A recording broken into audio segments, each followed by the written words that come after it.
Coming to you live from Tech Noir on Pico Boulevard, it's the 10 Point Podcast. My name is Bruce, and thank you, listeners, for your courage through the dark years. I can't help you with what you must soon face, except to say your future is not set. You must be stronger than you imagine you can be. You must survive, or the podcast will never exist. That's all. Travelling through time in the buff with me this week. First, I think this guy's a couple cans short of a six-pack. It's Chris. I didn't ask for this. I don't want it. Never a truer line spoken about Chris's participation on the podcast. And secondly, in technical terminology, he's a loon. It's Andy. Yay. You almost killed Chris. Oh, that's strong. Chris is on the heavy duty stuff tonight. We're the 10 Point Podcast, where you could find us reviewing movies on a weekly basis. We actually have a very good track record this season of doing it on a weekly basis. No breaks and gaps and all that sort of stuff. If you search 10 Point Podcast on the internet, you'll find our website, 10pointpodcast.com, where all your favourite video and podcast apps around the world as well. Video versions on YouTube, Spotify for the podcast version as well. Generally type in 10 Point Podcast, you will find us on our many, many, many episodes that we put together. Yeah, too many. Nearly episode 200. I still want to know who could be the first one to repeat a film. Because it's definitely going to happen. Chris could be like, right, we're going to do Alien. It's like we've already done that. No, I would know where I'm like, do you know what I heard about this film called Barbs? It's absolutely I've heard it's amazing. It's going to be great when you do that, but it's coming. I can feel it's coming. Definitely. Before we get on to the reason for the podcast this week, what was everybody's highlight of the past week? Andy, we'll start with you because I know you've seen a reasonably new movie. Well, I went and watched the film that all kids have been dying to watch for years, Five Nights at Freddy's. Oh, which is not a kids' film by any means. Like we did a spooky spectacular the last 4 weeks, and Five Nights at Freddy's is definitely more scary and gory than anything we did. You know, bear in mind it was Texas Chainsaw Massacre, Texas Chainsaw Massacre, yeah. Five Nights at Freddy's, it's not a spoiler. There is one scene where a guy literally gets eaten in half. Eaten in half. Gets eaten in half. There's a lot more violence and gore in this film. It's just like, this is a kids' film. Well, it's not a kids' film, but kids are going out in their droves to watch this. Yeah. How are they getting away with this? And parents seem to just let them watch it. I think it looks like it's kind of fun, a bit silly, I guess. It does have that element, but don't get me wrong, the first 20 minutes I'm just like, it's just fucking boring. I don't get it. I'm sure people have watched the game, they're loving it. Okay, there's a lot of backstory, and I don't know if they've done it to try and make a character. I don't know what the game's like at all. I have no knowledge, but they very much force this character upon you, and they put 20 minutes of backstory of I don't give a shit. Then shit starts to happen. Then a lot of shit starts to happen, and it's just like, oh my god, it's there's still somehow 30 minutes of this film left. How is it happening? Right, and then it's got a nice little twist at the end, so it's pretty good. Is it set up to make 15 of them? I would imagine so. Yeah. Oh god. I would say so. But I mean, we've got to give a shout out to our massive overacting buddy, Matthew Lillard. Matthew Lillard. he is in this bad boy, and once again steals the show. Overacts over everybody else. I thought I saw him in the street the other day. I saw a guy looking exactly like him. That's random. Is he over here publicising the movie? Why would he be in Glasgow? I don't know why. He's hunting you down because you absolutely slated him a couple of years ago. I didn't want to go up to him in case he recognised me, obviously. but I talked him up on 13 Ghosts. He was basically the one good thing in 13 Ghosts, which Andy won't stop, badgering us with pro 13 Ghosts propaganda away from the podcast. He just keeps throwing. Look how good it is. Look how everyone's talking about this horrible film. People love it. I've noticed it pop up more often now as well. It's because it was an anniversary. I picked films to match anniversaries. It does. Chris, what was your hight of the last week? Well, I was having a clear out of DVDs and I came across... watching them in alphabetical order. No, just ones I was like, sick of that, A-Team and shit like that. I chucked it away. I came across Borat and I thought, I haven't seen that for a while. And I watched through Borat. And I forgot how funny and cringeworthy it is at the same time. Is that why you've been sending me a lot of un-PC things this week? Like what? Oh no, that video that just came across on Facebook, and I was like, "That's It wasn't funny." I don't know anything about it other than I know there's the horse video. It wasn't the horse video, was it, Chris? Because No. this is apparently, if anything, you on the internet, anyone sends you anything, it might be a horse video. Apparently, it's the new 2 Girls 1 Cup. Do not watch the horse video. Stay away from the horse video. He's not sent me that. He's just sent me not some right. some funny. I find it funny, and I feel like the world needs to laugh at it. Dark jokes that you won't repeat on the podcast. Right? Yes. Okay. Borat, my memory of the first Borat film is that it has about, I don't know, 20 absolutely hilarious bits. But as an actual film, I didn't find it that like entertaining, as like enjoyable as a story. But the bits in it are so really good. I was kind of like, I was zoning out of it, and I was like, "Oh, I remember this bit is good." Experience at the cinema with this bad boy. That's right, yeah. Where it was just at the start, where like the Jew bits, they're doing the Jew egg thing at the start of Borat, and it's just like Carswell's like, "That's it," like he's dead blank. And we're like, "What the fuck?" Like everybody is kind of it's awkward. It's one of them awkward laughy jokes. Yeah, I should laugh, but I'm finding it funny. In the cinema at that point because Carswell was laughing. No. Did he not? He broke a funny fuse, didn't he, with this? Yeah. So basically, that's what happened. He just played silent, watched the whole film, and we're like, he's fucking hate. Like Carswell, when he used to rage, he raged, and he was just like sitting there. So we're all laughing all the way because like there's funny bits throughout Borat, and then at the end, he just gets up as soon as the end credits go, walks out, and we kind of chase after him because it's just like, is he all right? And we catch up to him in the corridor, and he's just crying. He just literally broke a funny fuse. Right. And he thought it was the funniest film he's ever seen in his life. We thought all some randoms that walked out of the Jew egg part. Yeah, the Jew egg part. There was about like 5 or 6 people that walked straight out, but no, Carswell just went silent, didn't move, didn't show any emotion, and at the very end, he thought he was going to kill somebody after that film. And then somebody was crying. Yeah, I've never seen anybody laugh so much at a film like randomly, like 10 minutes after it finished. Very strange.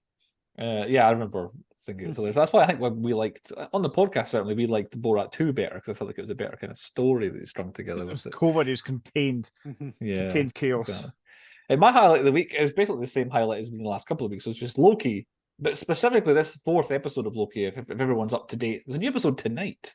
Like actually, before midnight, our time tonight is the new episode of Loki. That's my belief of it. A spoiler of when we recorded this episode. But yeah, episode 4. Where, I don't know, they've just destroyed life, the universe, and everything at the end, and I am absolutely cliffhanger to see what happens next. And it has basically reignited my interest in the MCU a little bit, because it's like there's so much they can do with what they have done at the episode of end 4th episode of Loki that I hope they actually go through with it. And I'm interested to see what's coming now. The Marvels movie aside, like I'm not especially excited about the Marvels movie. It could be good. They're teasing plenty in terms of come and see this movie because this, that, and the other is going to maybe possibly kind of maybe be in it, which I think is maybe just trying to get our money off of us before we see come it. And watch our film.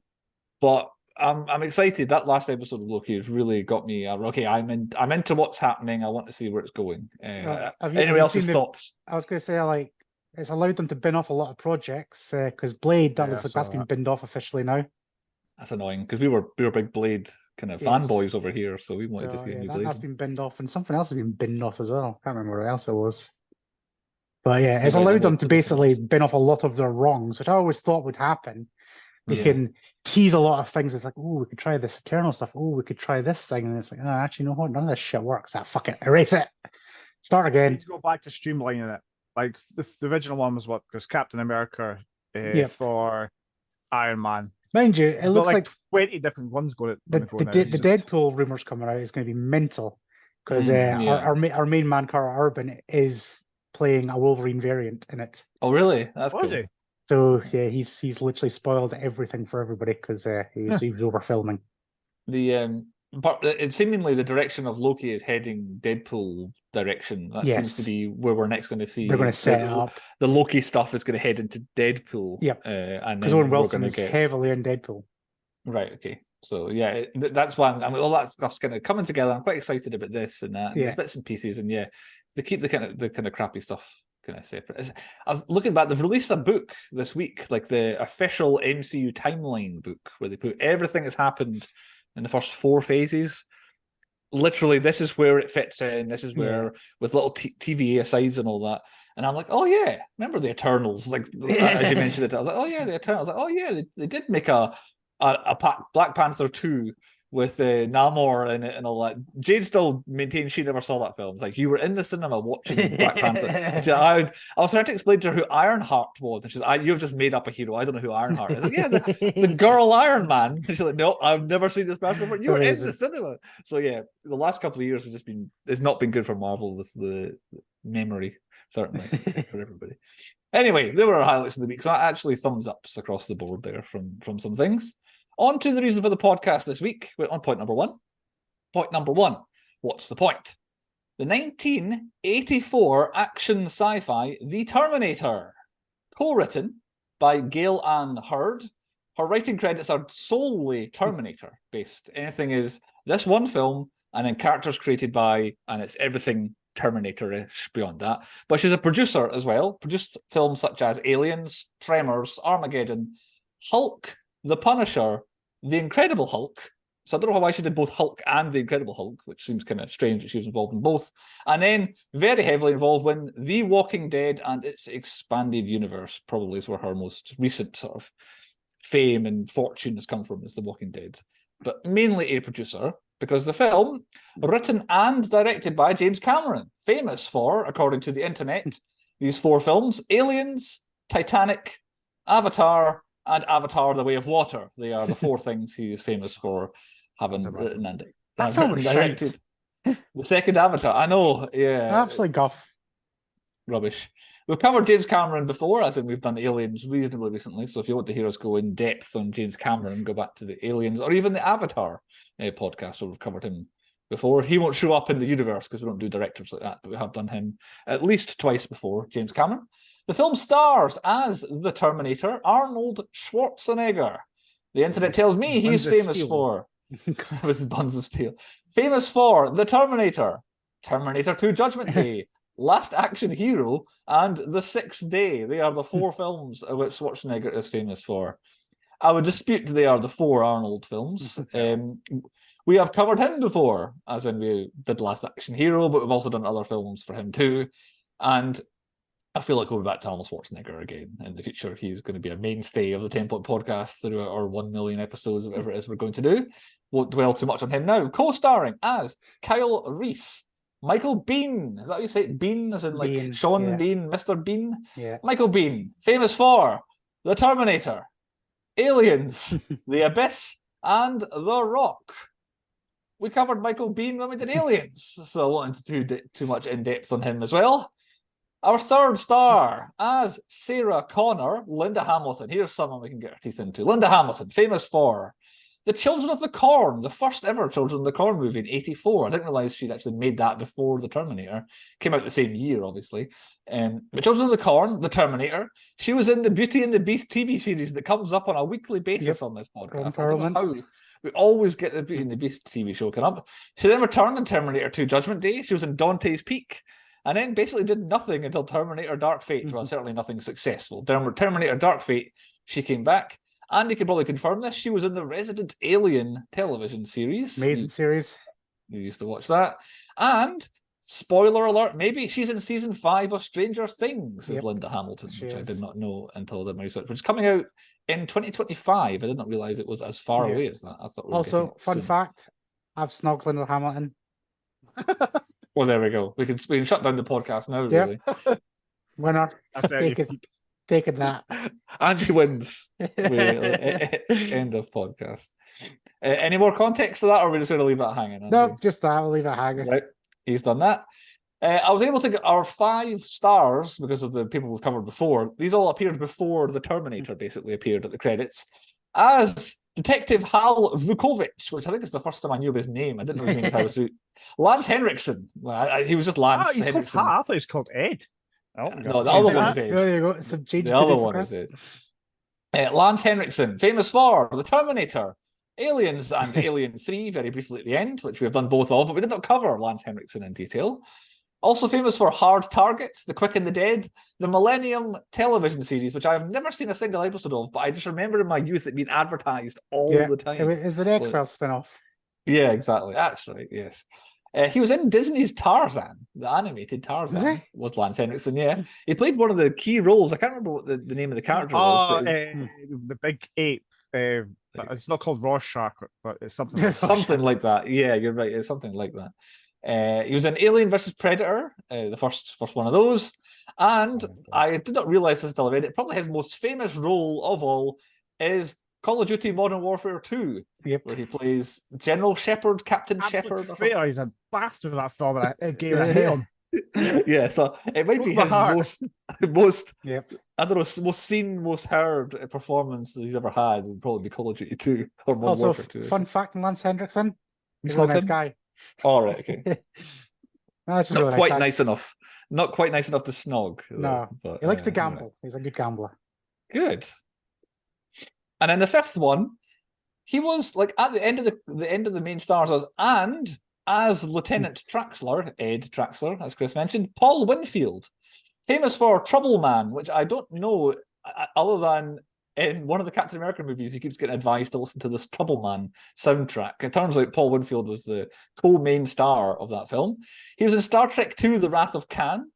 Then he was in The Terminator, Presumed Innocent, and then Mars Attacks was the last biggest thing I could find that he was in.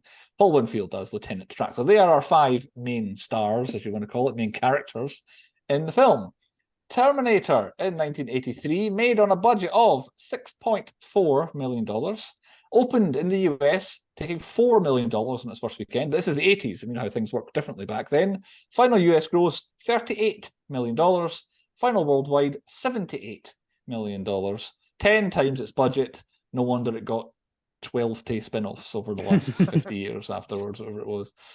Very successful at the box office. Released 26th of October, almost to the date of recording, 1984 in America.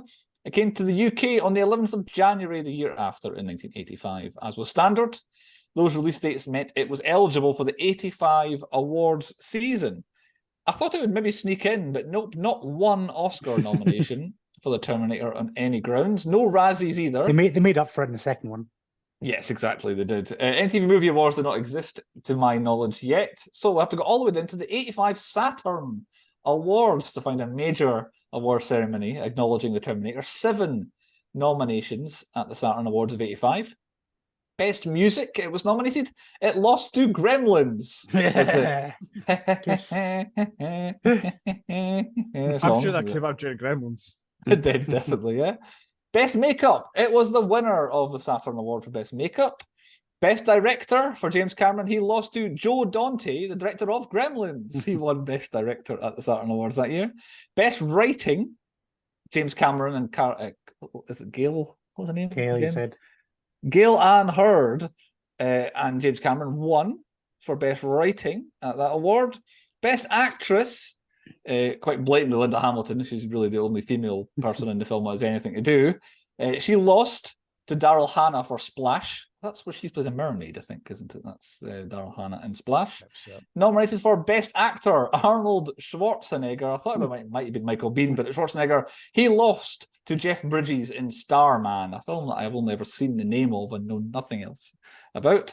And then that final nomination, Best Science Fiction Film for the Terminator. It was the winner of Best Science Fiction Film at the Saturn Awards. Basically, in terms of 1984/5, I can only ever find one other award win. And it was not a massively famous awards ceremony for being like best film of the year. Everything else is like after the fact, like best DVD release, best film of this, and added into the US preservation of films and all that sort of stuff. But yeah, that seems to be the Saturn Awards and nothing else, basically, for the Terminator in 84. Synopsis of the film, brought to us by our old favourite Thesaurus Nick. It's been a while. Right up Nick Street, this one, I would say. Sent back from a dystopian 2029, where the cold machines have conquered the entire world, to 1984 Los Angeles, the indestructible cyborg assassin known as the Terminator, said the thing, commences his deadly mission to kill humankind's most important woman, the unsuspecting Sarah Connor. However, from the same war-torn, post-apocalyptic future comes a battle-scarred defender, Kyle Reese, a brave soldier of the Human Resistance Army, bent on stopping the cybernetic killer from eliminating the world's last hope. But the Terminator has no feelings. He doesn't sleep. And above all, he won't stop until he carries out his grim task Does our future lie in our past? Asked Nick at the end of its synopsis. It's more of a kind of always setup. tell when the third word is a big word, he's going for it. Dystopian was led off with that. Who picked the Terminator? I picked the Terminator. Had I seen it before? Yes, I had, because I have, for the measly sum of £5 only, the Terminator Quadrology on DVD. That's because it's obsolete. Yes, exactly. I mean, I didn't buy it today, but I don't know how long I've had this, but yeah, absolute bargain at the time. £5 for the first 4 Terminator films. How often, rather than have you seen? How often have you seen the Terminator, guys? Not as much as the second one, but I've definitely seen it probably 10 times ish. Yeah. I said it the other way around. I've seen the second one first, and I said, well, I need to go back and watch the first one. Right. Okay. I've I'm seen not it a sure. lot. I feel like I might have got caught up in the kind of, I don't know, cultural zeitgeist that was the second film, and we've seen bits of it and knew things that happened in the second one, but I think I maybe only saw them in order fully. What channel would we find the Terminator on? ITV. I think I any. wanted to say BBC. I'm sure I saw something on BBC about You're always it. you're BBC fanboy. You can tell you're paying your TV Because I seen license. it popped up in I was Googling stuff, and I'm sure it popped up. It was on BBC. Nobody Googles anything. Like, oh yeah, the BBC. Nobody's talking about everything. Google's the answer to every question. Yes, I think every still channel get is it wrong eligible. somehow. Yeah, exactly. Every possible channel has probably shown the Terminator at some stage in the last. How long is it? 40 years ago? 40 years nearly since this film came out. Right? 40 next year, won't it? Jeez, aye. And which version did we watch? Look how he's like a fucking I know. Well, I watched that DVD version. It seems like most of the home video / streaming is now versions of the same version. Now there's not much difference. There's added scenes in some DVDs and all that. I noticed a difference with because on my DVD the writing comes along the bottom, but the newer versions it has like a Star Wars thing that scrolls along this in one big thing, and then it flashes away. The bit at the beginning saying the war in the future. All right, okay. I've only ever seen like that, like the way it was in the middle of the screen. I think some television versions in America for broadcast somehow have a scene that's not in like the home video version anymore. There's a scene when Kyle Reese and Sarah are escaping the police station. They encounter Lieutenant Traxler dying on the floor, and Traxler gives his gun to Reese and tells him to look after Sarah, protect her. Basically, okay, now I believe you now that a Terminator has come in and killed everybody in the police station. So, but yeah, not on any DVDs, streaming, home video releases. It's purely a TV broadcast version. And of course, all around the world, there's different versions where there's no swearing, there's no sex, there's no, I don't know, gratuitous violence, there's no eyeball chopping. Yeah, I don't remember the titties as much. Maybe I remember that version. Right, of course. Point 2 on the podcast is the high point, best bits and things about the film. I'll start off with my one. It just made me laugh. I did not realize that the first line of dialogue in the entire Terminator film franchise is "What the hell, goddamn son of a bitch!" is the first line. That is just a big man basically complaining of what's going on when his bin lorry stops. Any early high points, Chris? You like you're talking about like that opening of the future war is just class. I love a future war. Instant crush of the skull, and then the lasers. You're hooked instantly. Like this is a bit like that scene is always like the Mega Drive game. That's how it starts. Right, yeah. You get the scroll, it's kind of like the text at the start, and then goes straight into that, and then it's instantly just the world's fucking hardest game to play. Right, okay. And that scene, just like the very start, and then you think, all right, that's good. And then the next like 10 levels is just a Terminator chasing you. Yep. It's just like, it's the hardest game in the world. So yeah, that scene's always stuck in my head, just the like a lot of animation with the thing crushing the skulls and stuff. It's more than ever, it looks like models and miniatures, what's going on in the future. And I still, in my mind, it still looks kind of cool, but when you watch it this time, it's like, yeah, it's clearly just like little models doing around. So it's kind of a high point. I really like the scenes in the future. When we do go to the like 3, maybe 4 times we go to the future. Apart from there's one bit where the car drives, and it's quite clearly just like a toy man stuck at the top of the car. But they didn't edit to that at all. It looks hilarious. But it was the other one as well, where you see Kyle Reese running along the front of the screen, and then behind them it's clearly just a green screen of this robot like moving behind them. No, I like the scenes in the future. But would this film be better or worse if it had none of them? If it was all just Kyle's come back and he's telling her what it's like. You think it needs it? Needs it. I do. Right. Okay. I've always wanted to see a future film. Like Salvation did it and it fucked it up badly. I want to see That's the scariest film I've ever seen. Yeah, legendary moment that we'll get to eventually. Yes, which that film is on my £5 DVD. That one is on there. No, I just wondered that because one of the premises for why James Cameron wrote this film was he wanted to make another film, but he didn't have the technology yet, and he was dreaming that someone could come back from the future and just help him make this film that he wanted to make, and that's how he came up with the idea for Terminator, basically. And I did wonder, did they make the future scenes too early? Like, should they just made the Terminator? It's 1984, and we talk about what happens in the future, but we know we can't make it look that perfect yet. And then what they always do is we give it 7 or 8 years, and then when it gets to the early 90s, we'll have the technology and we can make what the future scenes look like, and we put them in that one there. I think if they didn't have the future scenes, that scene, I'm skipping halfway through the film, of Arnie plucking out his eye, and you see the robot eye, I would have hit a lot harder on him playing with his arm, being more metal. Would have been more of a shock. Because up to that point, you still have, is Reese actually telling the truth, or is he just like, we've seen him obviously come from the future, which again I thought they came in the giant balls that they do in the second film. I thought they just show up in this one. But yeah, it's a whole thing where Sarah still doesn't really have any evidence, and we as viewers don't know very much of what's happening. Like, do we trust him? And you're right, and at that point, oh yeah, he is actually like a giant robot, and maybe he is telling the truth, might hit hard. That's just a thought I had. I think I do like them, and they fit well enough. I just wonder if it would be better. Any other early high points? I have one of my early high points is coming up, but you guys lead on. Just the arrival of the Terminator, and then Kyle Reese, and then we've got literally one for the ladies and the Venus lovers, and actual naked Arnie. You see sledgehammer flopping about as he walks towards them. It was graphic. I forgot about that scene. That's actually what I'm going to make most pornographic now that I think about it. I had something else which I'm sure we'll get on to, but yes. Yeah, that was the scene. It's like when you rewatch it back, it's like, oh my god, it's the thingy guy from the Highlander. Yeah. Highlander? No, who's in Highlander? It's not Highlander. It's what you call him. Do you mean Bill Paxton, or do you mean somebody else? No, that guy. I know that guy. We have had that guy before. He's Mortal Kombat. That's what I was thinking of. Is he Mortal Kombat? Yeah, the second one. He plays Shao Kahn. Right.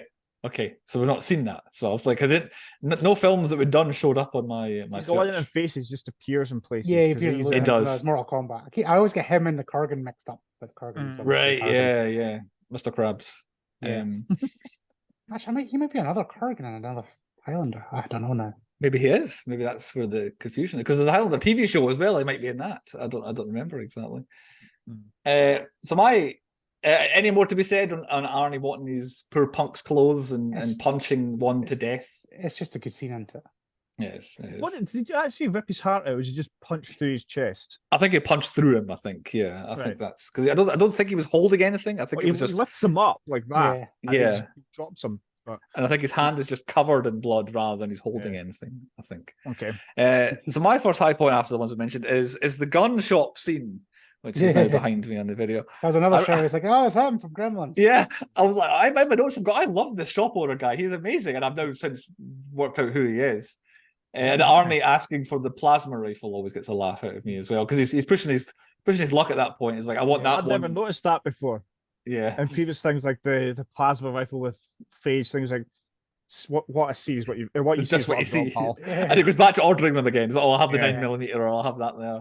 And then just when the shop guy is trying to butter him up, he's like, "Great, any one of these is ideal for home defense." Like, it's a real good kind of satirical joke in the middle of there. And he's like, "I'll take all of them." And then I'm just blowing him away when he's like, no, you need to wait 15 days for the rifles. He's like, anytime I say wrong, that's what is in my head. I'm just going, wrong. Very good. He doesn't blink ever. The Terminator. I don't think I've ever seen him blink. For me, I can't believe how little he speaks. Like I remember he's meant to be this kind of silent killer, and that's why they cast Arnie and all that. But he has so little lines. Well, I do have it written down. You do know the fun fact on that? Go ahead, tell me the fun that fact. he was meant to be Kyle Reese, and Lance Henriksen was the Terminator. Okay. And then Lance Henriksen apparently filmed quite a lot, and then Arnie was like, "No, you should do this and you should do that." And James Cameron was like, "I think you should play like the Terminator," but Arnie didn't want to at the time because he wanted to be the good guy because Conan, it's like his kind of first bad guy role. And he also didn't have any lines in anything. Like I want to be the actor. Apparently he got into the role so much he's like trying to teach Lance Henriksen how to do it, and Lance is just like, "Yeah, you can have that role. Go for it." Which brings a brilliant segue into my next high point, which is I love the cops in this film. Yeah. Who I've just gone through, Paul Winfield and Lance Henriksen. Just something about them. They bring the light-hearted element to it. Everything else is run around, we're terrified and blowing up stuff, and here's a whole bunch of exposition dump to explain what's going on. And then it's just like this cop partnership, just having banter with the how do I look like shit? Your mama. Just banter like that. And just how much Henriksen enjoys just Dr. Silberman, that we call him Silberman, and it's like his enjoyment of this guy just tearing people's minds apart in interviews and all that. So it's the banter and the energy they bring just really before that, when he's like talking to thing because I'm going to go make a speech, and he's got a cigarette in one hand, he goes, "Give me a cigarette," and he holds it back. He's like, it's just a little bit like that. It adds a little bit. It's funny. It shows he's a little bit all over the place. Doesn't know what he's doing. It's just really funny. It's not funny either. It's quite natural. Yeah, absolutely. People like trying to make you laugh on purpose. It's just them being themselves, kind of thing. Yeah, really good. I've got one more bit of them later on. I'll wait till later on. My highest point kind of hangs around a bit this time is when the Terminator starts, is in the club and it's about to kick off. Oh, Tech Noir. Tech Noir. I'll get Tech Noir back again. Go ahead. This is the scene where it's just like, oh, he's finally called to a Sarah Connor, and it is the one. Slow motion, mess. And it's just like, oh, and it's like, nope. And then you see Kyle Reese, like, oh, it's all going to kick off. And then it just becomes a great scene because, for Sarah Connor, you do who does she trust? This other guy? It's like, he's got a gun as well. It's like, it's just well done. To a certain extent at this point, you as a viewer, you don't necessarily know what Kyle Reese is up to. We know Arnold Schwarzenegger is the one killing the other Sarah Connors, but we don't actually know what Reese is up to because he's not done anything. I would have liked if we hadn't seen their deaths and we didn't know who's saving which one of them. Yeah. That'd be good. And then that works better in the second one when they do that. Yeah. Aye. The slow-mo scene is the bit I picked out. I really like the Tech Noir scene as well. It's the first time, not a spoiler alert for low points, but it's the first time since the very, very opening that I enjoyed the music. The actual music in the Tech Noir scene is much better than the rest of it is throughout the rest of the film. And then the slow-mo bit where we know where Sarah is and he knows where Sarah is and everything runs it. And it's not too who is it that does the Michael Bay? It's not too Michael Bay with the slow motion. Yeah, the constant spinning around. Yeah, it's just the right amount of slow mo, and it's a good scene. And then everyone starts getting. And then it basically becomes a 45-minute chase scene after this. Exactly, it's a chase for the rest of the film. We've just slightly skipped over one of my high points. Was I used to think that Ginger was incredibly annoying, Sarah's housemate. I used to hate her and think, oh, she's the most annoying person in the world. But on this viewing, I've realized that she always has headphones on. So that's really considerate that she could easily just be that arsehole roommate who plays her music out really loud all the time. But no, she's always got the headphones on. I bet she's really nice to share a house with. It's always nice and peaceful and quiet. So yeah, she's now a high point, Ginger, from years of being a low point. I'm thinking she was incredibly annoying. Outside Tech Noir, again, this is the first time I've noticed that the Terminator's eyebrows get burned off. As he jumps through the fire. It's like, what is different? What is it? It's different about him. And I had to pause it. I was like, why does he look different now? It's like, he doesn't have eyebrows anymore. Definitely singed his hair as well to make a nice Terminator look.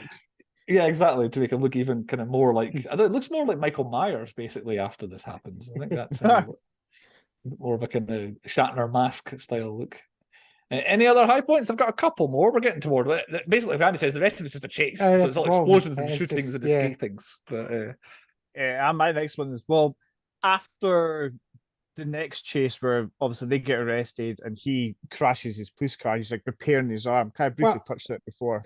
That bit just before the car crash, the kind of scene in the police station. I completely forgot about the subtle. I was like, how the fuck does the psychiatrist get out of it? And once again, it's that slow motion crossover where he kind of looks down and he walks out and just completely misses Arnie come in. Then Arnie does the scene with the like. That makes sense in the second one now because he still doesn't believe her. Yeah, he still doesn't believe anybody. Exactly. He was like, there. You're in the second one. It's like, and I was like completely forgot about it. It's just so subtle. It's just he's got out there about 5 minutes before it all kicks off.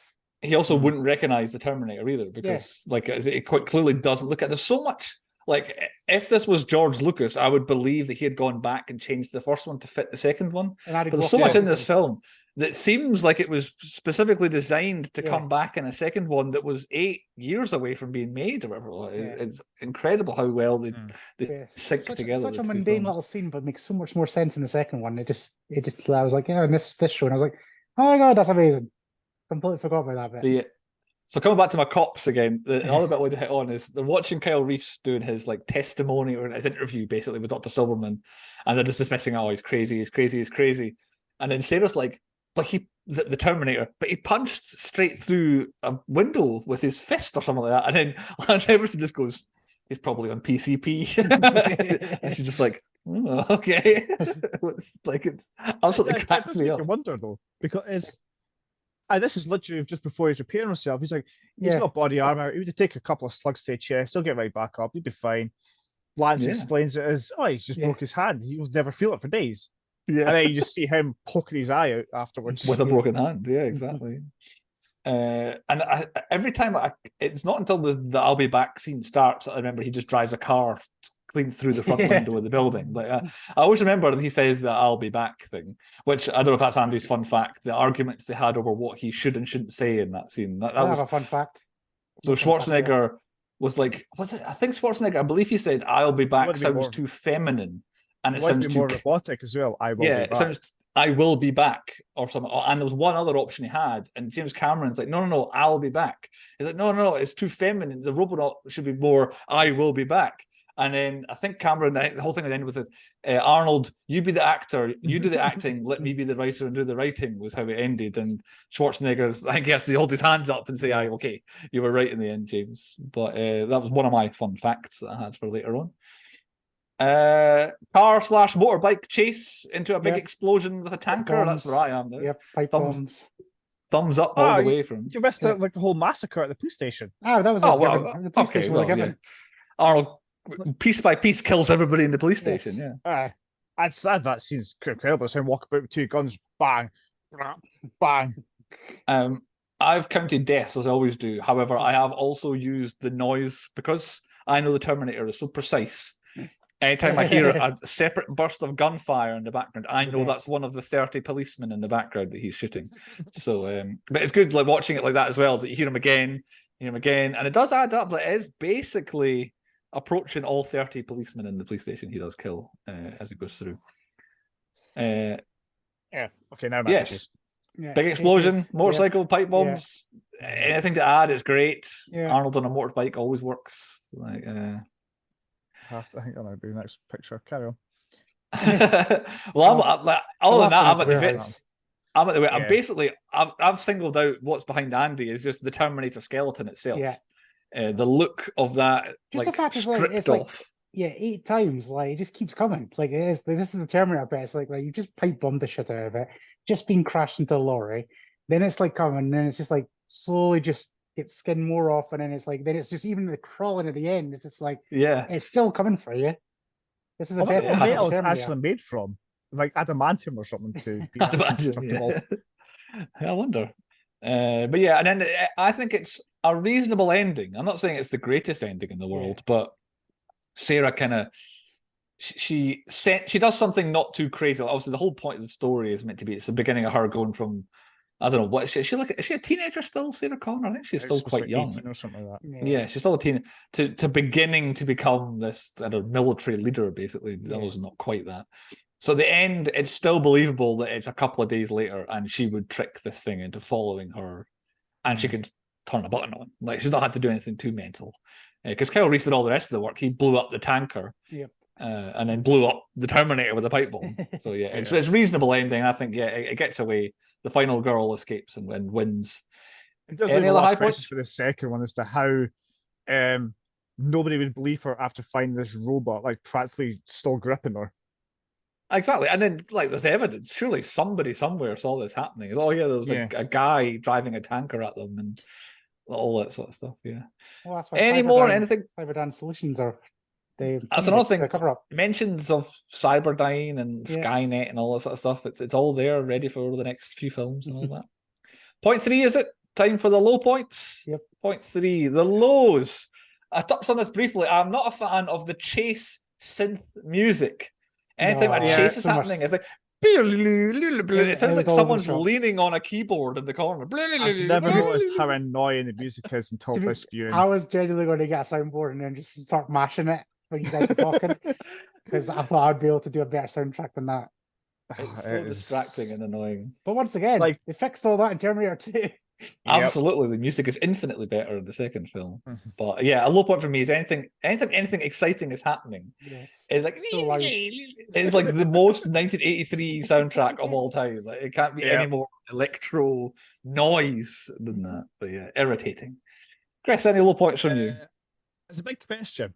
I've always wondered. Do you know, after the crash where the Terminator gets mashed into the wall, he just vanishes. Like, why does he like? He knows he can just go up to Sarah, crush her neck, and kill her, but he just runs away. I've never understood why. At what point is this when he gets smashed against the wall? In the tunnel, he just like drives straight into the wall, and then obviously the police are coming. He doesn't get out and kills her. It's the same thing. So during the car motorcycle pipe bomb chase, is that at the end? Yeah, is that what you're talking about, or is that an earlier one? No, it's earlier. Just before they get arrested. Yeah. Right. Okay. Right. Yeah. Because I have the same question about the Leighton chase. Because he just got hit by a fucking semi-truck. Well, that's just before that. He drives straight into a wall. Maybe it's just rebooting. The outside, once they leave Tech Noir, that one is that the one you're talking about? Yeah. He's in the they've like changed car, and he's telling a brief history of the Terminators and all that. And then he finds them and chases them, and they're shooting each other in the tunnel, and then he just plows straight into a car. She stops the car, and then the Terminator just vanishes. He doesn't come after them anymore until the police station. And it's never understood why, because he's supposed to be relentless, but he's like, I'm going to run away here. I'll go repair. To be fair, it kind of leads into my low point, is when he's randomly booked himself into a little motel bed and breakfast and stuff like that, having a wee rest. It's like, I know he's doing repairs or whatever, but it's just like, they put into a lot of effort going, I need a secluded room where I'm going to escape out the window so the guy in the front door can't see me, but I brought all these big weapons in. And I'm going to fix my hair in the mirror because it looks a little out of place. Yeah, why shouldn't care.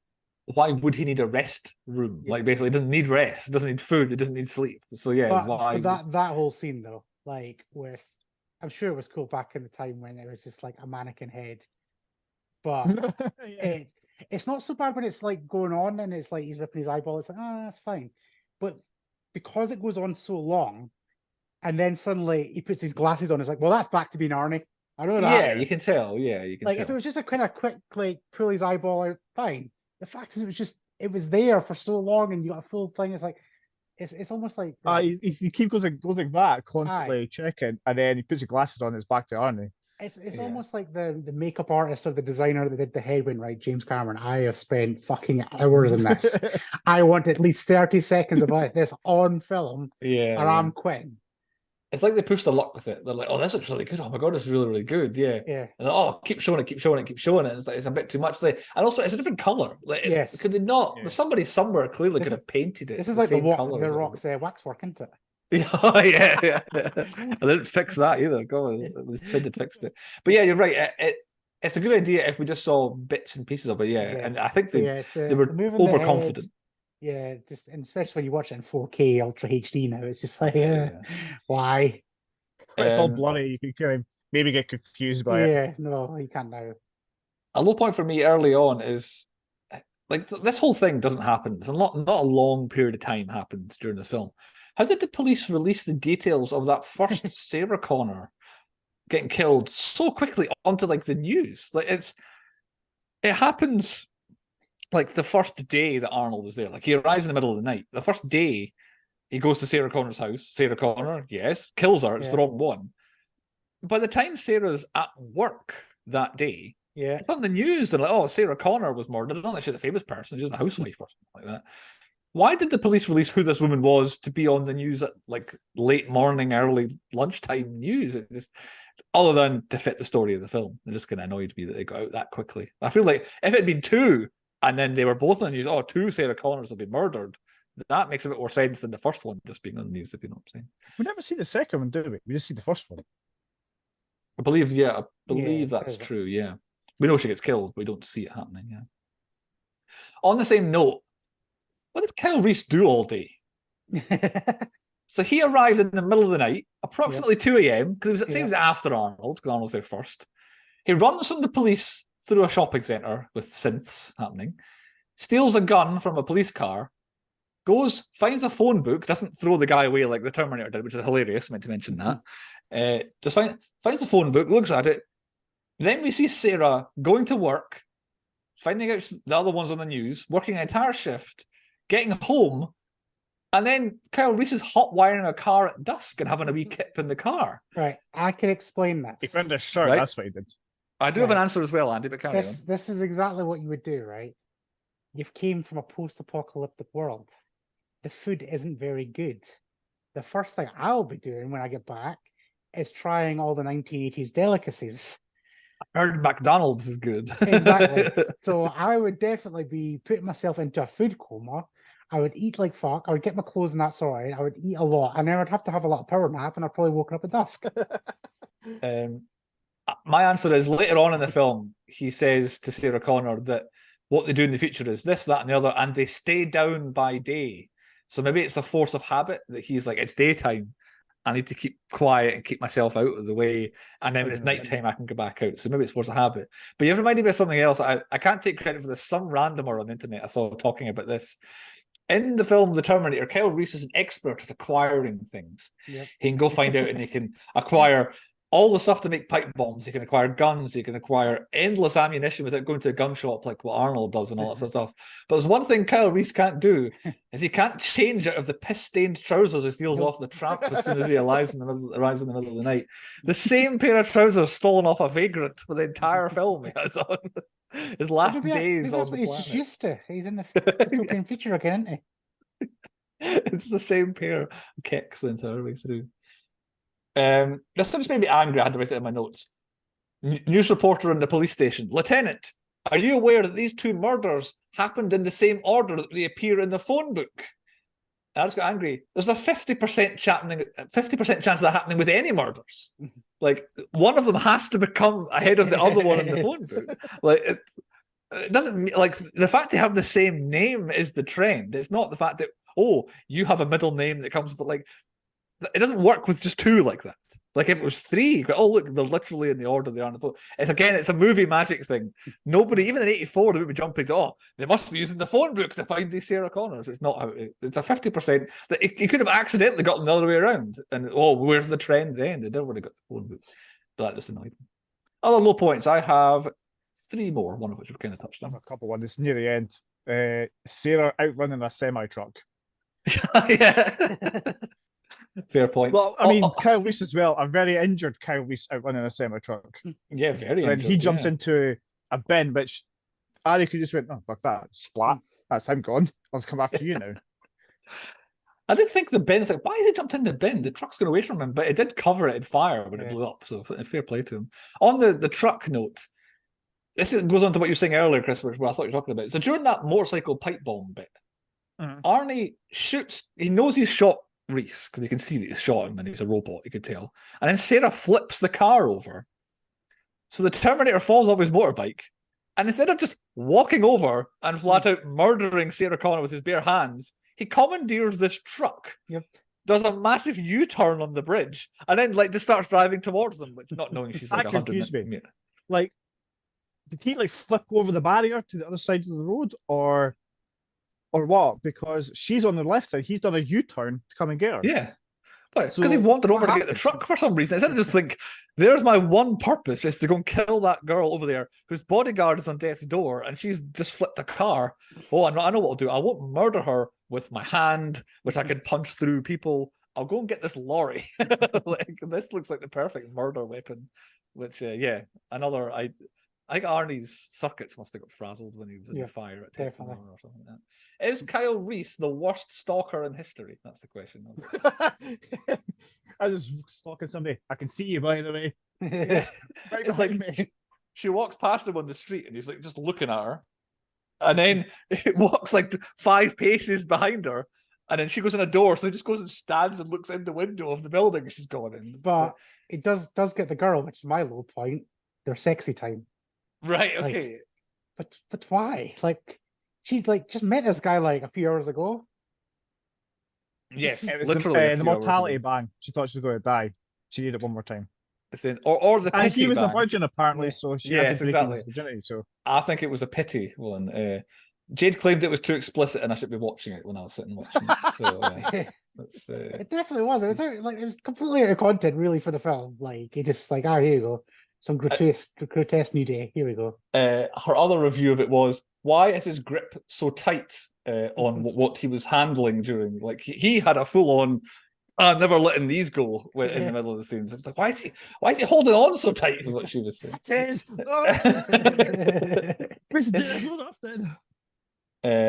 My final low point. I very much like the skeleton of the Terminator. However, when we see his little feeties walking along, and there's just no weight, no power at all behind it, it just cracks me up, and I think it's really funny. And I think they decided, possibly going forward, we have to change this or never show the feet of a Terminator skeleton again. And you can just tell someone's got 2 sticks and it's just like walking them along. It annoyed me because when they're running away and he's got this limp and he is miles behind them, and then as soon as they're trying to close the door, he is there right on them. Yes. And I've got one final low point. It's police always show up at the very end when they don't need help anymore, when the hero saved the day or everything's been destroyed, and they just turn. All you hear is the sirens, and everything's over. Yeah, it's come to clean up. My final low point is actually the 2 people behind Bruce. Mm-hmm. They're untimely. Well, it's not untimely, but their deaths are rapid. Yes, it's like bang dead, bang dead. It's like, all right, they're gone. They're like good guys.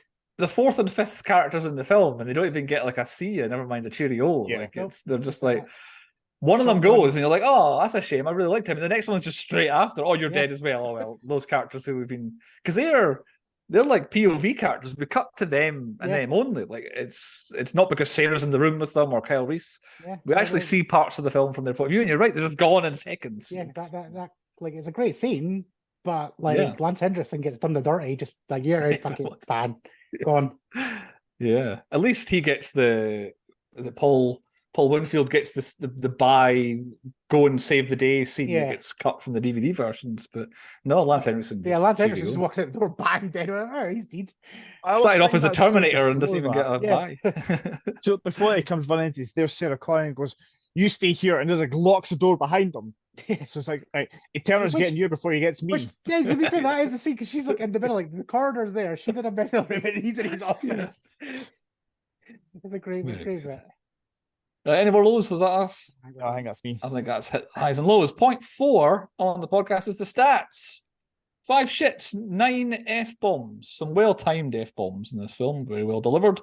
47 explosions. A lot of explosions in this one. And not all just the same one over and over again. Although a couple are.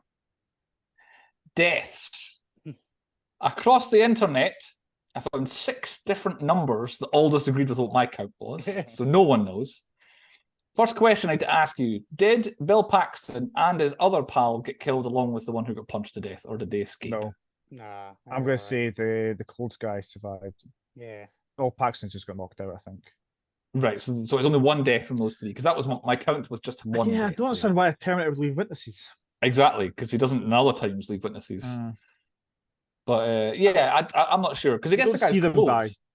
Yeah, you don't see them die. But also, it gets the other because like Bill Paxton is not involved. The other guy strips off, another guy's dead, but Bill Paxton's just kind of there. Anyway, 47 is what I ended up on. Bill Paxton's pal was the number 1 of them. The gun store owner, Sarah Ann Connor, Reese's partner in the future, Sarah Louise Connor, both Matt and Ginger at Sarah's house. 3 patrons of the Tech Noir bar, 23 of the 30 policemen in the police station, I think, get killed. Lieutenant Draxler gets killed. Lance Henriksen gets killed. 9 people by the Terminator in the bunker in the future. They get 9 people at that point. Sarah's parents are killed at the cabin by the lake or wherever, Bear Mountain, wherever it was where they're staying. Terminator gets them. And then Kyle Reese is the final death. I don't count the Terminator dying as being a death because he's really a robot underneath. So I think 47 deaths is where we ended up. Quotas. No cows, no goats. Dead animal. One of the dogs gets got in the future because the Terminator shoots it with his big gun. Pedophiles, I think we're okay. No pedophiles anywhere. Tom Cruise, Taco Bell trifecta. It needs to be Sarah named. Connor is part of the Tom Cruise. Now, I think we have not need to rename it. However, Sarah Connor can have her own version, which is, I don't know, the opposite of the Tom Cruise, which is the getting of the guy. So the getting of the girl is Tom Cruise. Sarah Cruise trifecta. Yeah. So if you get if you ride a motorbike and get the guy in a film, that's the Sarah Connor trifecta. Well, how's the scooter? Not a motorbike, so. Yeah, I suppose the scooter. I'm counting that as a motorbike. Arnie doesn't get the girl. That's his one job was to get the girl. He didn't get her. Otherwise, Schwarzenegger could have got the trifecta. But yeah, Sarah Connor, I was very excited when she got on her little scooter, and I'm like, wait a minute. I know what her and Kyle Reese do in this film. Very excited. The film takes place in 1984, says that at the beginning. The policeman tells Kyle Reese, it's the 12th of May. Thursday. Trying to find out what his answer he's looking for. That's my fun fact. Oh, is it Thursday the 12th of May 1984 doesn't exist? No, it's a Saturday. It's a Saturday. Because Thursday the 12th of May was 1983 when the film was supposed to come out, but they had to push production because Schwarzenegger couldn't make it. So yeah, it's meant to be 83, but it's actually set in 84. And the whole thing lasts until the 14th of May. So it's 2 days we see in the film. And then the 10th of November is when Sarah's doing her last log entry when she drives off into towards the horizon at the end of the film. But yes, a 2-day long film plus one bit at the end. Did they say the thing Terminator in this? Not the Terminator, but just the word Terminator. Oh, yeah. 12 times at least. I think they only say it 3 times. It's like, they don't say like, that they don't say the Terminator, that they explain what he is and all that sort of stuff, but they do say the Terminator at about the 39-minute mark. But the first time he says a Terminator is 38.5 minutes, and then he says it's the Terminator, and then they say Terminator again not long after, and after that I don't think they say Terminator again. I thought they said Terminator loads of times. I'm just unless during Kyle's interview in the police station he slips one in, but I feel like he just explains the whole situation. And then they say the thing, come with me if you want to live. Yes, they did. One time, 35-minute mark was the first time. That was my point at the screen. He said the thing there. I'll be back is too obvious. It's in this film. It's kind of what the film is. Since you just mentioned it, they say it at the 59-minute mark. Hey, there we go. Any other stats from you, Chris? Yeah, Bill Paxton and Lance Henriksen have both been attacked by a Terminator, an alien, and a Predator. Right. Okay. That's good. They're all technically kind of the same universe, aren't they? Those films, they sort of tie together. Apart from Predator, isn't done by James Cameron, but Aliens and I think certain things from each of the franchises feed into the Alien franchise. I think, which means they're kind of interconnected. Oh yeah, Cybernet. Will and Yutani. That's something like that. I don't know.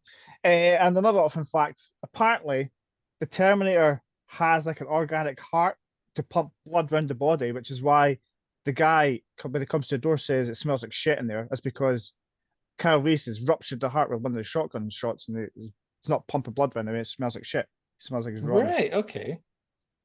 I see. But they never really. That was one of the random facts in the. Didn't dwell on it. Yeah. Yeah. Andy, do you have another fun fact after I stole your other one? No, I mean I can't really top snogging there with no Hamilton. Yeah, that's the best one. Arnold Schwarzenegger has 14 lines of dialogue. That was my fun fact. But my actual fun fact is this one. O.J. Simpson was considered for the role of the Terminator, but the producers feared that his image was too nice to be taken as a cold-blooded killer, and they went a different direction with the casting. Yeah, it cracks me up. I've heard that one before. I will leave, for legal reasons, I will leave that fun fact there. Point 5 on the podcast is the 10-point podcast quiz. Over to the quiz master. It's Andy. Right, we got loads of points up for grabs. This one. There's going to be loads of controversy because that's what we do in these quizzes. Yeah. So we'll start off with the classic question: who wants to go first? I guess me this time. You go first. I Great. have no idea anymore. I just believe Chris every week. So there's 2 points for each question. Okay. So the quiz is called "Was the character terminated?" Ah, okay. So I'm going to give you a character name. Now these are all from podcast films, Oh, and okay. you got to tell me if they've been terminated or not. Okay. Mm-hmm. By terminated, you mean somebody killed them or they just died? Or are you terminated. They have to be terminated, right? They're they're dead, basically. Right. So, okay. So instantly died. Right, okay. Right, okay. They were tall. Controversy. And so you got a point for telling me if they're terminated, and you got a point for telling me the film. Right. Okay. Cool. Okay. So Chris, Agent Angelo.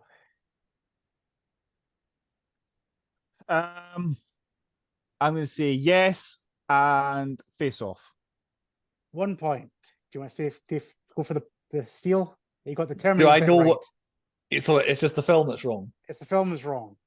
Why do I don't know if it's for some reason. Me, myself, and Irene has come to my head. So is it that?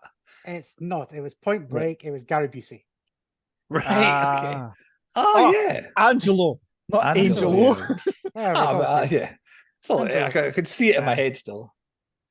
Right. There'll be a lot of me not saying things right, so just deal with it. Fair enough. Question 2. Yeah. A hard one. Frank. Frank. Just Frank. Just Frank. That's all your clue. Was he terminated? Frank. No, he wasn't terminated. And old school. Double wrong. So you can only get 1 point, Chris. You get the. That's the Frank I was thinking of. So you got a point if you get. I forgot what he said. I forgot what he said. Terminated, right? It doesn't matter. You don't get the terminated bit because it's a name of film now. I can't think of another film with a guy called Frank in it. Uncle Frank. No, Luke is talking. Nope, it was Brendan Gleeson in 28 Days Later. Oh yeah. Yeah. And he was terminated. He was terminated, yes. Right, Chris. Walter. I'm going to say not terminated, and oh my god, I can't think of anything. The Big Lebowski. Double points. Yes, you get the 2 points there. That was John Goodman. It was. Bruce. Dennis Radcliffe. Rathcliffe. For God's sake. Yeah, Dennis Rathcliffe. Dennis. Right. Terminated and 13 Ghosts. Oh, yeah. Correct. Bastard. Yes. There's Matthew. It's Rafkin. Yeah. I think it is. Just Rafkin. Chris. Beth.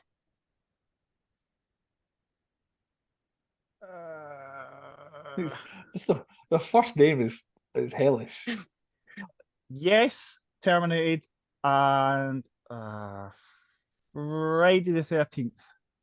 No, in both of them. Fuck. It's annoying because I was going to say that she wasn't terminated, which is annoying, but I don't get a point for it. Do you mean the Beth that was in the ring? It was Beth in the ring. Yeah. I was sure she was going to be terminated, and she wasn't. Where we're going, Bruce. Mm-hmm. Judge Doom. Judge Doom. Now that is Who Framed Roger Rabbit, and he was terminated in it. Yes, and double points. Woo. Chris. Holly Gennaro. No, Die Hard. Yes, double points. Easy. Bruce. Robert Morse. Robert Morse. Now I know that name. I'm going to say not terminated. And is that Shot at Glory? Not a Shot at Glory. They were terminated. Oh, I get a point then, right? No, they weren't terminated. Sorry. That's what I said. Yeah. They weren't. Yeah, you I said said they they weren't weren't terminated. Yeah, I got well confused there. Yes. Yeah. Yeah, they weren't terminated. Correct. Right, Chris, for the steal. Robert Morse. I want to say Scanner Darkly. No, Oh, it was Danny Webb in Alien 3. oh, right. No, that's not what I thought it was. Never mind. We were going with the Bruce, not Chris. Chris first. Heather McLeod. Not Terminator, Shot of Glory. No. Oh, Damn it. no. I knew she did. I knew she died as well. It's Highlander. It's Because you said that, I had Scottish in my head. You accepted me so easily. He was so confident as I well. was. It was brilliant. Yeah, Bruce, you get 1 point. Okay, well, so no, that's 2 points. I've known the answer as well, weren't they? Eh? They were with clouds as well, weren't they? Were they? I don't know. I can't remember, to be honest. Oh, fuck. Me That's first. really Bruce. Jonathan Crane. Not Terminated and Batman Begins. Aye. Chris. John Brunder. The name absolutely doesn't ring a bell. So Terminated. Terminated. Terminator. I know that name. Under Siege. Not It's Under not Siege. They were Oh, terminated. Bruce. So was he right with that one? He was right with one for But terminated. not the film. Not the film. Ow. The Burbs? Not the Burbs. It was Matthew Fox and Bone Tomahawk. Oh, that's right. Yeah. God, that film. Oh, I completely forgot. That was not anywhere near my mind. Bruce. So the Bruce side, Mhm. Bruce. Me. Lee Christmas. Lee Christmas. Lee Christmas.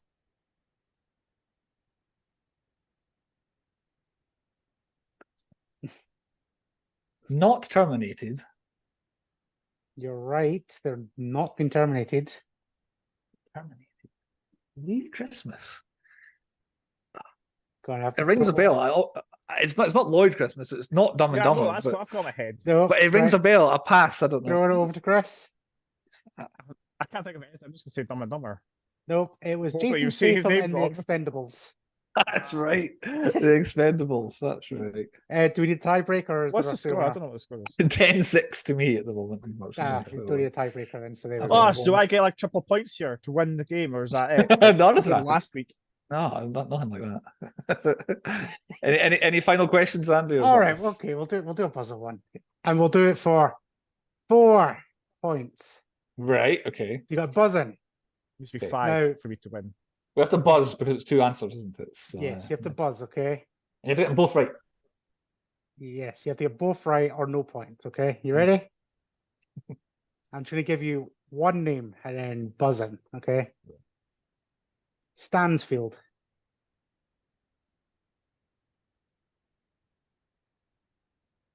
Need it, Chris? You gonna buzz? Yeah, I don't have to jump.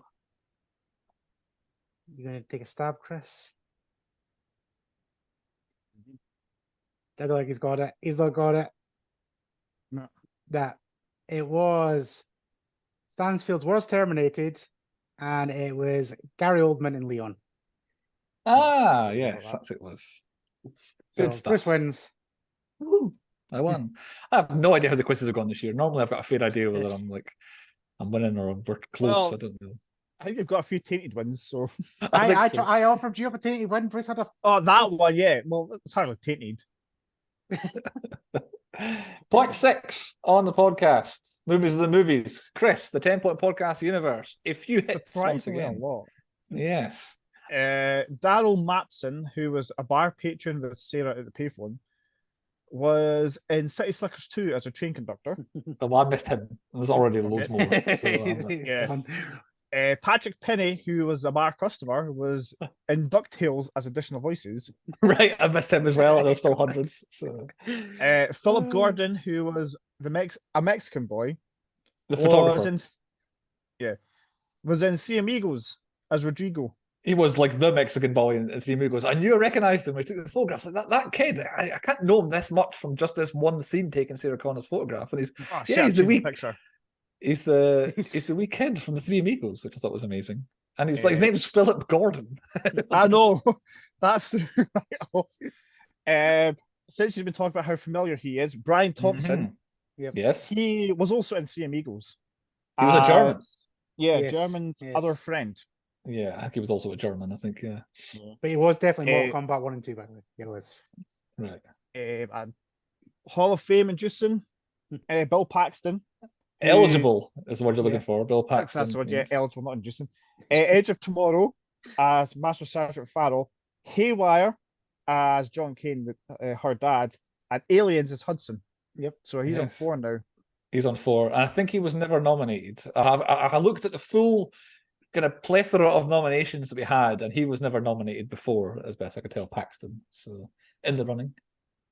Franco Colombo, who was a Terminator in the future, he was in The Running Man as a 911 security officer number 2. He has pals from the Mr. Universe days with Schwarzenegger as Franco Colombo. So they know each other. Bruce has changed his picture as well. Our guy, Dick Miller. Great name. I'll get Dick back. He was in The Burbs as the garbage man. I made sure to remember that one. And Gremlins as Mr. Futterman. So he is now Hall of Fame eligible. He is, and I loved him in Gremlins as well. And I was like, oh my God, it's him. I couldn't believe it. He's sensational, Dick Miller. I don't think he'll end up getting nominated because we've got a lot of eligibility this year. But yeah, Dick Miller, shout out. Speaking of eligibility, Lance Henriksen. I've got Ed here again, but it's Vuskovic or whatever he's called. Yeah, and Hal's his first name, yeah. So. We'll go Hal. He was in Aliens and Aliens 3 as Bishop. Is that it? I feel like we did him in something else. That's it, yeah. Same role, and he's barely in Alien 3 when you think about it. He's only in it a little bit. So I think Lance is eligible, but he might not get on the ballot in the end, I don't think. Speaking of aliens, Hicks, Michael, I keep saying Michael Bain, but it's Michael Bean. Yes. And has to be a front runner. Our main man, Arnie, has been in Expendables as Trench, Last Action Hero as Jack Slater, Total Recall as Quaid, and The Running Man as Ben Richards. He is re-eligible because he once lost. He lost in season 1's voting, although we held the vote after season 5. Yeah. He lost to Wesley Snipes, which is tough competition. Since you moved on, you missed Michael Bean being in Greece, by the way. Michael Bean was in Greece. So he's that was me that brought a little random fact up as well. He's Hall of Fame eligible as well because of that. And I think that everybody I got, you name in the end named everyone I had, and I had 2 extras as well. Yes, a lot of crossover here and a lot of eligibility for the Hall of Fame just because of this one film. Have you recast the 3 of us into roles in the film?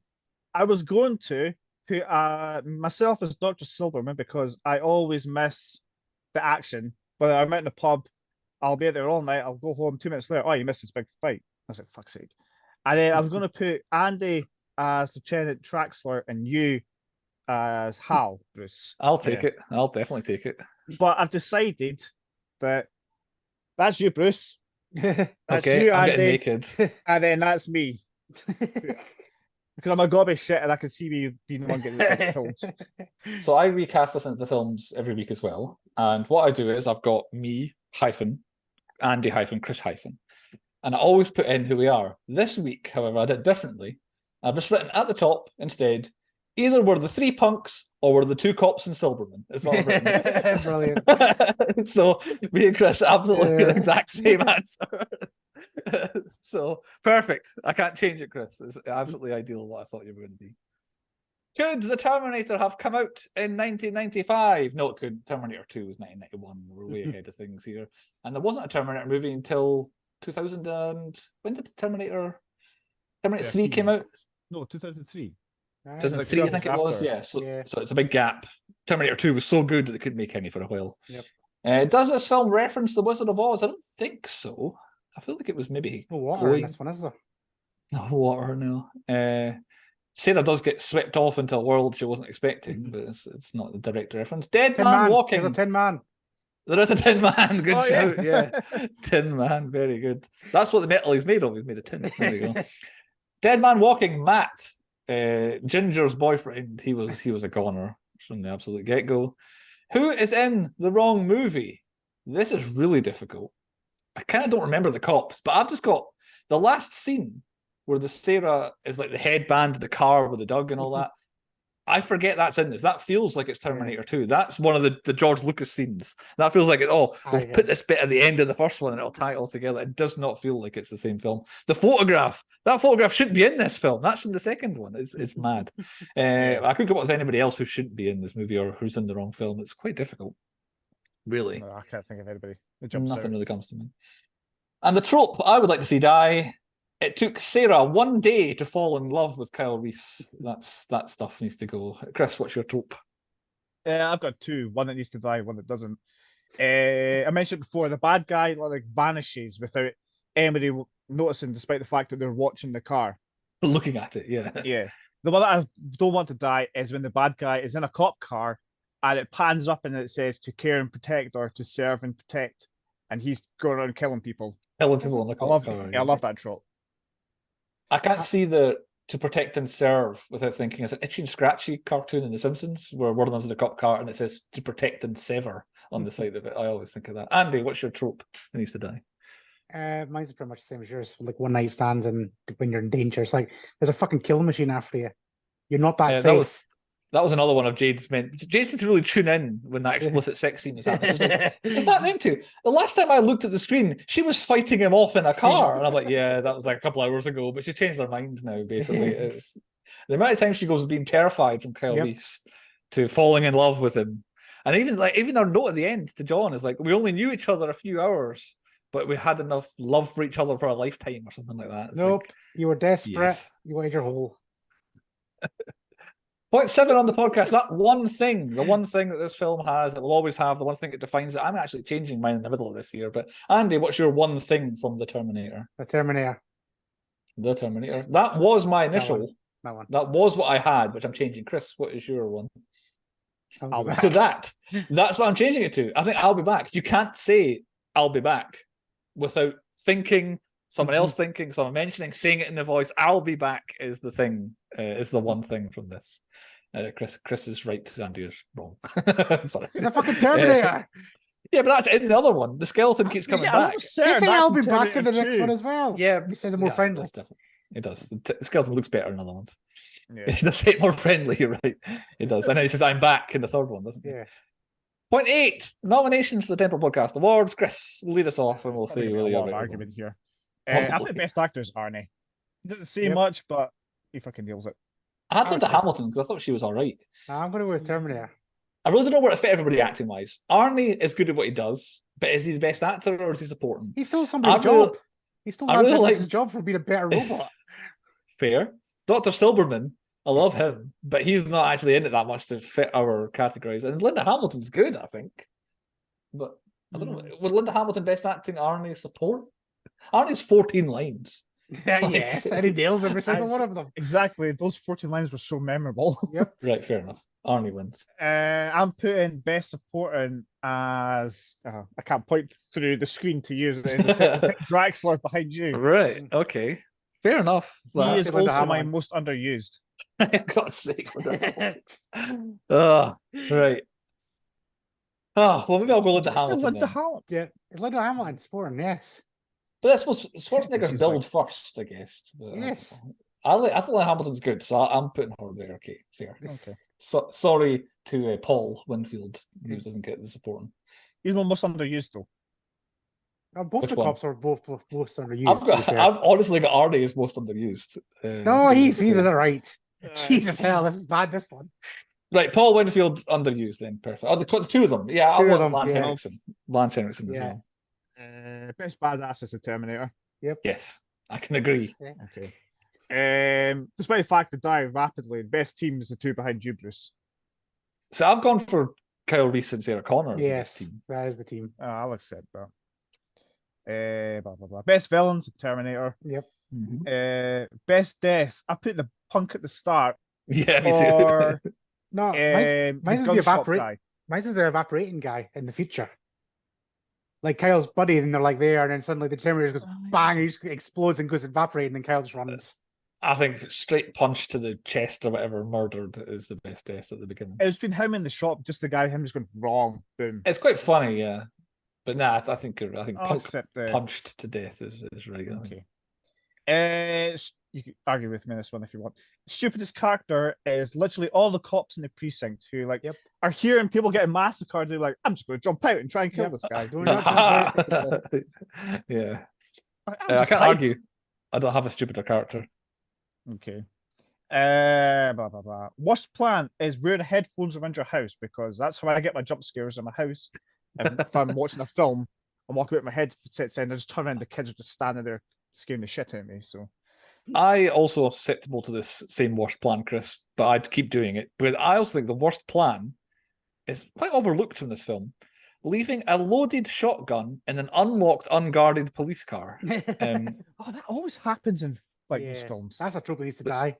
Yeah, that's a good one. But Kyle Reese, basically just runs into a shopping centre, runs away from them, goes back to their car, it's like, oh, all of that, and then just tucks it in the coat and wanders off, and they don't recognise him shirtless with his giant coat on. But yeah, I think that's a worse plan. Hanging at the bottom of his jacket. Yeah, he did clearly walking across the road. You could see he had a gun. Best special effects. I put the Terminator without the skin, so basically the end of scale. I guess so. Yeah, and apart from his feet. Like feet in this film. This podcast. Best set is the future. Oh yeah, I suppose Chris, your picture has frozen. Oh, you're back. No, your picture frozen. Your voice was working. Yeah. Oh, he's no. I think he's gone now. He's gone. Oh, well. He could be gone permanently this time. He's mid F-bomb as well. I think, You're gonna have to carry off the nominations. I think I will have to. I don't think he's coming back. Best animal, Pugsley the iguana. I'd completely forgotten of the existence of Pugsley. He was really good. He was acting. He was really happy when he was getting his hugs. Everyone liked him. The best car chase. Now, I've gone for the pipe bombs v motorcycle car chase. Yes, the best car chase. I'm better than the other one with the cars and the pipe bombs. Even though the pipe bombs didn't look that great, but he was working with what he had. Yeah. I've just realised that this doesn't work the same as it used to, so Chris might have difficulty getting back in if he does in fact leave. We'll see how it goes. Should we pause right there? Yes. I've got Chris back. He's back again. He'll be back, he said. Right, carry on, Chris. We did a couple when you were gone, so carry on. Right, so you've done the best car chase. So I'm we did that. Best costume is the Terminators / the punk that he stole the costume from. Yeah, it was very Natalie dressed, that punk, for the Terminator. That's a really oversized clothes for it to fit on Arnie, actually, now I think about it. Well, worst hair is Arnie's after he goes through the fire. So, I still think Linda Hamilton's hair is worse. Sarah Connor's hair. I was thinking that when she's sitting on a bike like that, she's got like a wee mullet, like it moves like little dog ears. Yeah, it looks like the dog car from Dumb and Dumber. It does. Yeah. That's sort of haircut. It's and that's again at the end. Her hair looks so much better in like when she's becoming like Rambo at the end. And as again, it looks like it's Terminator 2 where she looks cooler. It's sensational. But yeah, I'm sorry, her hair's worse than Arnie's. Yeah, I'll accept that. Best food, I put the pizza because that looked quite nice. I've gone for the sandwich that Ginger made. It looked unbelievable, the sandwich that Ginger made when she's dancing and Arnie's coming in the house and killing her. It was about this thick and had about 20 different ingredients. Too much veg. No, it was a lot of veg, if you don't like that sort of thing. Well, okay, my most pornographic was the sexy time. I still think Arnie swinging was swinging the chain. Swinging the chain. The sledgehammer is going to eat you. Most annoying kid is the little kid with the ice cream. Absolutely. Absolutely. Did you hear the guy that goes, maybe I should give you a tip, kid? Yeah, like supporting them for doing that. It's like, no, that's what's wrong. People. Okay, you can argue this. For me, this is where I got my time travel knowledge. So I'm putting it as best physics, the time travel. I tried to find bad science and I couldn't really find anything to really kind of grab onto. You're probably right. Like this is one of the to science. Yeah. This is one of the time travel go-tos. You go Back to the Future and you've got this. It's another time travel and it's a pretty good thing where it's only organic material that can come back, so you can't send other things back. Yes, that's a very good part of the science. Unless you cover it in flesh. This is the preeminent you can go back and change the future one. Like Back to the Future.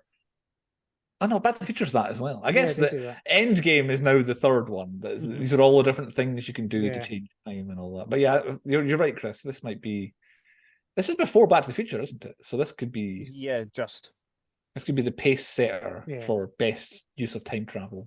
My Maybe. worst science is how they both go through a time displacement unit, but one gets sent somewhere else and the other one gets dropped from a height into an alley. So I don't understand how that works. Well, the humans maybe didn't know how to work it the same as the robots did. Yeah. Yeah, maybe. It's always confused me. It doesn't save in the second film. Blah, blah, blah, blah, blah, blah. Okay, I'm done. I don't know, best character name, the Terminator. Like, Yep. Oh, shit, yeah. can't get better than that. Best cop, I've gone for Traxler and Vukovic as the best cop, especially in context to the rest of them. Best entrance, Naked Terminator. Yes. Oh, your thing's in different order to mine. Yeah, no, actually, my best entrance is the Terminator smashing through the police station door. Good too. Okay, well, the Terminator either way, I think, is the best entrance. Best line, and I really enjoyed it this time. That is something else, but I think the delivery as well of "you're terminated, fucker" at the end is sensational. Yes. I think it's really well done. Is that best plan? Let's go back in time and kill John Connor's mother. Yep, That's genius. That's a pretty good plan. Best product placement. I have one. I'll come back to it. Best song, the Terminator theme at the beginning, with the that bit. All the rest terrible, which is worse soundtrack as the rest of it. Done that. Best twist. Kyle Reese is John Connor's father. I've seen that coming. Is he though? Yes. Maybe she had more than one sexy time. I don't think she did. No time. No time. No, she's on the run after that. I think that's a good twist. I don't know if it'll make the cut in the end. Is it a best weapon? I'm not as up on the weapons as other people are. But Hunter killer. The hunter killer. That's in the the future. flying one. Is that the big one? Yeah. That's the flying I one. prefer the tanks. Yeah, the tanky ones. I like the flying ones. Right, okay. Hunter killer, we'll say that and we can work out what it is. Biggest bell end, Dr. Silberman. Yes, he was. I'm ruling the kid out, but Dr. Silberman is the biggest, but he's meant to be bell end and he's enjoyable as a bell end. So I'm going for that. Michael Pena, Kyle Reese's exposition dump in the car. Is that the best Michael Pena? In the future with this and blah, and back in time and blah, blah. That's probably Michael Pena. And I think that's me. Best product placement, Andy. I went for Canadian Dry because right, that saved her. Yeah, I had Nike. Yeah, because that's what he said in the alleyway. Kyle Reese's trainers the are very... Canadian Dry was the thing that was just like sitting, and then she's like, "Oh," and the Terminator walks past, so it just stuck with me. That scene. Right, perfect. We'll go for that. 0.9. We're there already. Moral of the story. What lesson were we supposed to learn from the film Terminator? Chris, what's your moral story? There's always time for sexy time, apparently. Right. Even in a 48-hour period where you're being hunted and killed. Mine is get out of town if two people who share the same name as you are killed on the same day. That's the moral of the story. Andy, what's your moral story? The future will try and fuck you. The future will. Yeah. I get it. It works on a couple levels. Yes, very good. 0.10 is the 10-point rating. We'll rate the film out of 10 points. I've gone me, Chris, Andy. I don't know why. I picked it. I go first. 8 points is what I've gone for. I'd previously given this a 9 out of 10, but I don't think it's quite a 9. I need to leave wiggle room for Terminator 2, to be honest. Pretty good chase. Can't really pick too many holes in it. It is what it is. It goes very hard at being what it is. I like the science. I like the way it ties into future films that haven't been made yet. Everybody's pretty good in it. We weren't laughing at anyone acting badly. Arnie's perfectly used at what it needs to be. And some of the stuff's dated, I guess. The rubber masks and all that sort of stuff. But enjoyable. 8 out of 10, Chris. 9. I think it's pretty much almost flawless. Like, yes, like you just said, some of the stuff's dated, like the some of the effects and stuff. But I pretty much can't flaw it. The music pissed me off this time. Yeah. But that's about it. Andy, what about you? I'm a little bit lower than both of us, but because the music's annoying, it's a bit slow, and I like a chase, but this is one gigantic fucking chase in this film. Yeah. But it still gets a 7. 7 from Andy. Well, that should be easy enough to calculate. I would say it's officially an 8 out of 10 for The Terminator, probably putting it in the lead for the season. I can't think of anything too grand this season that goes higher than that. A 9, an 8, and a 7. 8 out of 10 for The Terminator. I have not done a theme this season. Would you like to try and guess a theme from The Terminator, Friday the 13th, The Wizard of Oz, and Wet Hot American Summer? 10 Men. 10 Men. It wasn't one stage going to be all set in one day movies. Yeah. Because they all were, but this is officially, clearly I think 3 days if you want to really go about it. 12th, 13th, 14th of May. I don't know. What Friday the 13th and the Terminator are basically the same movie. Yes. So it's I don't know if you can tie the rest into it. It's camps. Nah, it's difficult. No, I don't think we can do it. It's difficult, but they're my films. I only picked them because I wanted to pick them, and I'm pretty sure my last film will not tie into any of the others by any stretch of the imagination at all. Next time, it's Andy's pick. Andy, your theme is major stars we've not done before. Yes, or might have had a small cameo. Exactly, yeah. Hey, tell us who it is this time. Yes, so this one is, I'm pretty sure one person's definitely appeared in something but was massively underused. But this guy's everywhere at the moment. You can't actually turn on the television without seeing this guy. And the other person's just a straight up legend that somehow we've never actually gave him his own film. So I'm going to take you back to the year 2000. Oh. So we are going to do one of my classic favorite films. It's my favorite Western film. Oh. Shanghai Noon, starring Jackie Chan and Owen Wilson. Never done Jackie Chan before, yes. And Owen Wilson. And Owen Wilson's appeared in The Cable Guy, but Owen Wilson is everywhere at the moment. Yes. So he's in the new Haunted Mansion film, he's in Loki, but Jackie Chan's somehow a legend that we have passed by. I guess what, because you know what you're getting with Jackie Chan, and it's a Jackie Chan movie, so yeah. I have never Rush Hour with Jackie Chan. Never seen Shanghai Noon. You've never seen Shanghai Noon? No, me neither. Seen Rush Hour. What? I've never seen Shanghai Noon. Oh, because I was toying between Rush Hour and thing. I was like, you know what? I've already done a buddy cop film with Bad Boys. Yeah. And Chris Tucker's in it, but Owen Wilson was in such a small role. I thought, no, Owen Wilson. He's not looking forward to it. A real change of pace, because I basically followed up the horror with the Terminator, which is not not far away. So yeah, Shanghai Noon. Look that up, everybody. I'm sure it'll be easily findable on all your favorite streaming services, and come back to us in 7 days for the next episode of the 10 Point Podcast.